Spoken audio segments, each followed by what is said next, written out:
Medical college ಆಗಬೇಕು ಅಂತಕ್ಕಂಥದ್ದು. ಹಿಂದೆ ಬಿಜೆಪಿ ಸರ್ಕಾರ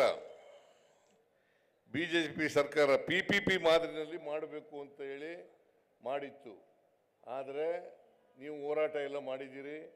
ನನಗೆ MB ಪಾಟೀಲ್ರು ಮತ್ತು ಶಿವಾನಂದ ಪಾಟೀಲ್ರು ಇಬ್ಬರು ಕೂಡ ಮನವಿ ಮಾಡಿದರು, ಇದನ್ನು ಗೌರ್ಮೆಂಟ್ ಕಾಲೇಜ್ ಆಗಿ ಮಾಡಬೇಕು ಅಂತಕ್ಕಂಥ ಮಾತುಗಳನ್ನು ಹೇಳಿದರು. ನಾನು ಮುಂದಿನ ದಿನಗಳಲ್ಲಿ ಗೌರ್ಮೆಂಟಿಂದಲೇ ಮೆಡಿಕಲ್ ಕಾಲೇಜನ್ನು ಮಾಡ್ತೇವೆ,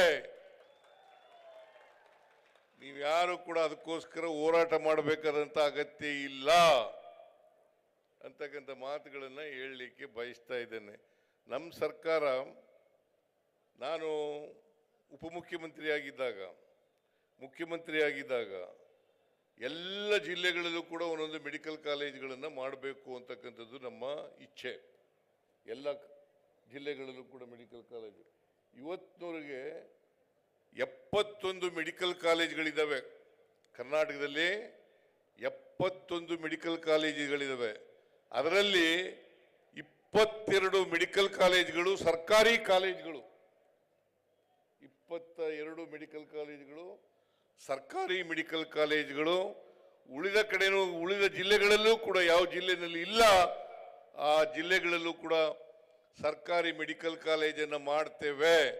ಜೊತೆಗೆ ಟ್ರಾಮಾ ಸೆಂಟರ್ಗಳನ್ನು ಕೂಡ ಮಾಡ್ತೇವೆ. ಜೊತೆಗೆ ಸೂಪರ್ ಸ್ಪೆಷಾಲಿಟಿ ಆಸ್ಪತ್ರೆನೂ ಕೂಡ ಮಾಡ್ತೇವೆ ಅಂತಕ್ಕಂಥ ಮಾತುಗಳನ್ನು ಹೇಳಲಿಕ್ಕೆ ಬಯಸ್ತಾ ಇದ್ದೇನೆ. ಇಲ್ಲಿ ಹೋರಾಟ ಮಾಡ್ತಾ ಇದ್ರು, PPP ಮಾಡೆಲ್ನಲ್ಲಿ ಬೇಡ,